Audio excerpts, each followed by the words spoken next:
ہم اب دیکھتے ہیں اپنے چاروں طرف نا انسٹیٹیوشنز کا جو ہے وہ فیلئر ہے. جی ہاں. تو اس کو اس رپچر کو کیسے ہم ٹھیک کر سکتے ہیں؟ تو قومیں تو انسٹیٹیوشن سے بنتی ہیں نا، سسٹم سے بنتی ہیں، تو اس کے بغیر تو کوئی قومیں نہیں ہوتی. ایسے مطلب کیا ہوتا ہے جیسے آج کل ہے.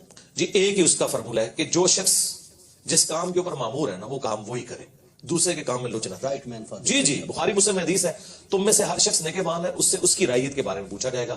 پھر نبی اسلام نے فرمایا حکمران اپنی رعایا پہ نگہبان ہے، مرد اپنی بیوی بچوں پہ نگہبان ہے، عورت اپنے خاوند کے بچوں اور اس کے مال کے اوپر نگہبان ہے، وہ اکاؤنٹیبل ہے. ایک سپریم کورٹ کے جج کا کام نہیں ہے کہ وہ ہاسپٹل کے دورے کرے، ٹھیک ہے. اسی طریقے سے ایک آرمی چیف کا کام نہیں ہے کہ وہ بیٹھ کے تاجروں کے ساتھ میٹنگ کر رہا ہو. اسی طریقے سے ایک پرائم منسٹر کا کام نہیں ہے کہ وہ فوج کے حوالے سے کوئی لچ تلنے کی کوشش کرے، ٹھیک ہے. جو ان کا انٹرنل سٹرکچر ہے اس کو برباد کرنے کی کوشش کرے، یہ کام نہیں ہونا چاہیے. تو ساروں نے اس میں حصہ ڈالا ہے، اور میرا خیال ہے سب سے کم اگر کوئی حصہ ڈالا نا تو وہ پولیٹیشنز ہی ہیں. ہمارے اداروں کا فیلئر ہے جنہوں نے ان پولیٹیشنز کو یوز کیا اور پھر ان پولیٹیشنز نے ان کو یوز کیا. اگر یہ ادارے صحیح کام کرتے ہوتے، پولیٹیشنز کے اعلی کار نہ بنتے، اور یہاں پہ کم از کم 5 دفعہ اسمبلیاں اپنا ٹائم پورا کرتی، تو آپ کو آج کل یہ حالات نظر نہ آتے. آج 2 جملے ہمدردی کے ہماری اسٹیبلشمنٹ کے لیے بولنے کے لیے کوئی پاکستانی قوم سے تیار نہیں ہے. اور اگر اس کے اوپر ہم یہ رونا رو رہے ہیں نا، تو یہ رونا ہم عوام پہ نہیں رو رہے، ان پہ ہی رو رہے ہیں کہ یہ آپ کے کیے ہوئے آگے آئے ہیں. دیکھیں وہ لوگ جو 2018 میں بغلے بجا رہے تھے نا، ٹھیک ہے، آج وہی لوگ فوج کے سب سے زیادہ مخالف ہوئے ہیں. ٹھیک ہے، کیوں ہوئے؟ پالیسیز کی وجہ سے. اب یہ سمجھتے ہیں کہ ہم اے پولیٹیکل ہوئے ہیں تو 70 سال کے گناہ ایک دن میں معاف ہو جائیں گے، وہ اللہ ہی ہے جو معاف کرتا ہے. یہ آپ نے مینٹل ماڈلز بدل دیے ہیں لوگوں کے. آپ نے اب دیکھیں دوبارہ دہشت گردی شروع ہو گئی ہے، مینٹل ماڈلز آپ نے بدل دیے، مذہبی جماعتوں کے ہاتھ میں آپ نے اسلحہ دے دیا.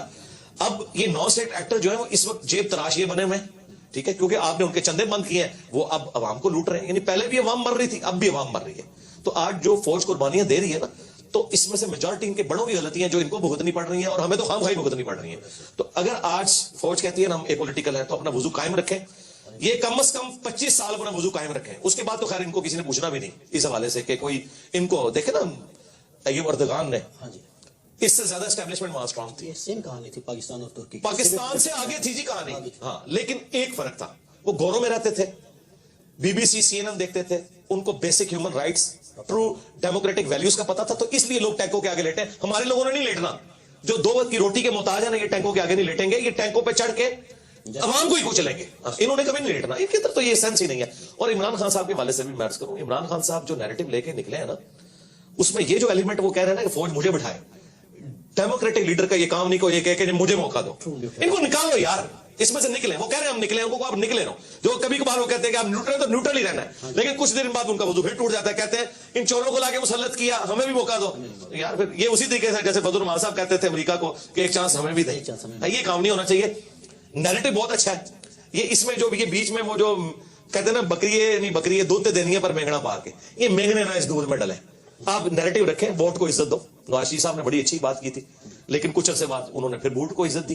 ہاں جی، وہی بات ہے. تو ہمیں تو بڑی امیدیں تھی جی نواز شریف صاحب سے کہ کوئی معاملات کو سیدھے لے کے چلیں گے، لیکن وہ بھی ان کا وضو ٹوٹ گیا. خان صاحب سے ہم امیدیں ہیں، لیکن وہ پھر دوسری طرف چل پڑتے ہیں. آپ کا سر ایک پالیٹکس کو ظاہر ہے آپ بھی تو ایک شہری کی حیثیت سے دیکھتے ہیں، تو خان صاحب کا لگتا ہے کہ یہ وضو کچھ عرصہ قائم رہے گا یا ٹوٹ جائے گا؟ نہیں، مجھے تو نہیں نظر آتا. وہ تھوڑی دیر بعد اپنے بیانات سے خود ہی پیچھے ہٹ جاتے ہیں.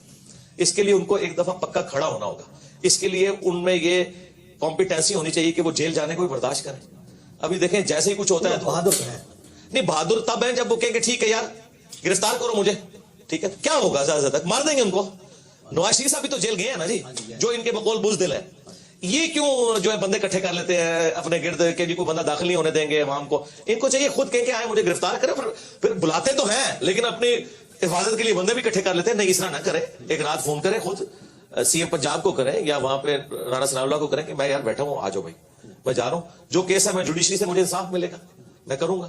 اور اگر یہ کہتے ہیں یہی ہے تو یاد رکھیں اسی جوڈیشری نے پچھلی حکومت کو بھی نااہل کیا ہوا ہے. اس کا مطلب ہے پھر وہ فیصلے بھی غلط تھے. اگر آپ کو اسی جوڈیشری سے خطرہ ہے نا کہ آپ کے خلاف فیصلہ کریں گے تو یاد رکھیں پھر پچھلے فیصلے بھی ان کے غلط ہی تھے. پھر تو آپ کسی ایک جگہ کھڑے ہونا. تو میرا خیال ہے عمران خان صاحب اس دن بڑے لیڈر بنیں گے جب یہ جیل جائیں گے. جب تک یہ جیل نہیں جاتے نا یہ بڑے لیڈر نہیں بنیں گے. وہ راستہ چل تو رہا ہے، وہ کھل تو گیا ہے، لیکن وہ پوری کوشش کرتے ہیں میں نہ جاؤں. کبھی وہ شواز گل صاحب اندر چلے جاتے ہیں، کبھی جو ہے وہ فواز صاحب چلے جاتے ہیں، شیخ رشید صاحب بھی چلے گئے. جب تک اچھا وہ بھی چلے گئے، چلے وہ تو ہمارے اسٹوڈنٹ ہیں، ہم ان کے لیے دعا خیر کریں گے. تو خان صاحب سے بھی ہم کہیں گے کہ آپ جیل جائیں، ٹھیک ہے، تو آپ بڑے لیڈر بن کے نکلیں.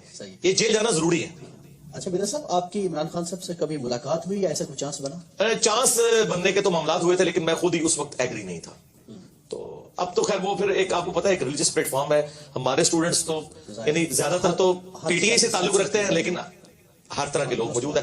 تو وہ میں پھر اگر ملوں گا نا, آپ دیکھیں نا قاسم علی شاہ صاحب بھی ملے, وہ بیچارے ہاں جی پوری نیک نیتی کے ساتھ ملے, لیکن ان سے کچھ چیزیں مس ہینڈل ہوئی, اس کی وجہ سے پھر جس طریقے سے ان کے ساتھ کیا گیا, اب یہ کوئی رویت ان کے بارے میں ایک اطلاع یہ ہے کہ وہ آلریڈی ایک ان کے اسائنمنٹ تھی کہ ایک بیانیہ بنایا جائے. دیکھیں جب تک یہ چیز آپ جوڈیشری میں ثابت نہ کر سکیں, میرا خیال ہے کسی شخص کے اوپر الزام نہیں لگانا چاہیے.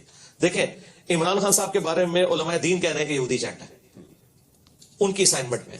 ڈاکٹر اسرار صاحب نے بھی خدشے کا اظہار کیا, تو کیا آپ مان لیں گے ان کے کہنے کے اوپر؟ جب تک جی حکیم سعید صاحب کا بھی, اور حکیم سعید صاحب تو کریڈیبل آدمی تھے, ڈاکٹر اسرار صاحب بھی تھے, تو کیا ہم ان کی بات بغیر ثبوت کے مان لیں گے؟ تو پھر ادھر بھی بغیر ثبوت کے قاسم علی شاہ صاحب کے اوپر اس طرح کا بلیم لگانا, اگر کوئی سمجھتا ہے یہ اسائنمنٹ پہ تھے. میرے بارے میں بھی لوگ کہتے ہیں ایجنسیوں کا بندہ ہے, میرے بارے میں اس وقت لوگ باتیں کرتے تھے, پی ٹی اے والے مجھے کہتے تھے کہ جی آپ نون لیگ کے بندے ہو کیونکہ آپ اسٹیبلشمنٹ کے خلاف بولتے ہو, ٹھیک ہے. اور میں نے اس وقت بھی ان کو کہا تھا میرا 2018 کا لیکچر ہے, تم پہ برا وقت آئے گا تو سب سے پہلے میں تمہارے حق میں کھڑا ہوں گا, اور دیکھنا سب لوگ تمہیں چھوڑ دیں گے, ٹھیک ہے. آج جب برا وقت آیا تو میں خان صاحب کے ساتھ کھڑا ہوا کہ اس طریقے سے حکومت نہیں ہٹے گی, میں نے ساتھ دیا ان کا. میں نے اپنا ایمان نہیں بدلا, اپنا عقیدہ نہیں بدلا, اور آج پی ٹی اے والوں کو سنبھالنا پڑتا ہے کہ فوج کو گالیاں نہ دو یار, یہ کام نہ کرو. جو کل تک ہمیں کہتے تھے جی فوج کے بغیر تو کچھ بھی نہیں ہوگا, فوج کے, حالانکہ ہم فوج پہ جائز اس وقت بات کرتے تھے, تنقید کرتے تھے کہ آپ اے پولیٹیکل ہوں.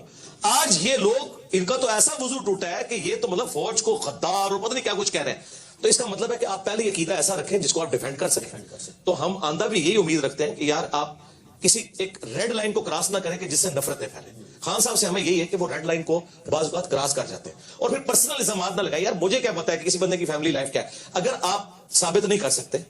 مجھے خان صاحب کی پرسنل کئی باتیں پتا تھی, ان کے قریبی لوگوں نے بتائی, میں نے کبھی ان کی پرسنل لائف بتائی نہیں کہ کیسی ہے. ہاں کیوں کہ میں اس کو ثبوت کہاں سے اس کو ثابت کروں گا. اس طرح آپ یہ الزام نہ لگائیں کہ فلاں فلاں کے جھنڈے پہ تھا. میرے بارے میں بھی لوگ کہتے تھے, ابھی کہتے تھے کہ جی فلاں کے جھنڈے کے اوپر. میں نے کہا تھا یار مجھے بتاؤ, میں جس کے جھنڈے میں اس کے خلاف میں آپ کو لیکچر اپنا دکھا دوں گا, ٹھیک ہے. حالانکہ ہمیں تو میں آپ کو یہ آن ایئر یہ بات کر رہا ہوں کہ مجھے بعض نامعلوم افراد نے اپروچ کیا کہ میں خان صاحب کے بارے میں کوئی ایسی بات کروں, کیونکہ ظاہر پبلک فالو کرتی ہے. میں نے ان سے ملنے سے بھی انکار کر دیا, حالانکہ بڑا اچھا موقع تھا کہ میں تب یہ صاف کرتا پی ٹی آئی والوں کی کہ تم لوگ کل تک تو مجھے تانا دیتے تھے, آج تم اتنے اے پولیٹیکل ہوئے ہو فوج کے بارے میں کہ آج مطلب ہم تو نہ اس وقت مس یوز ہوئے تھے نہ آج مس یوز ہوئے.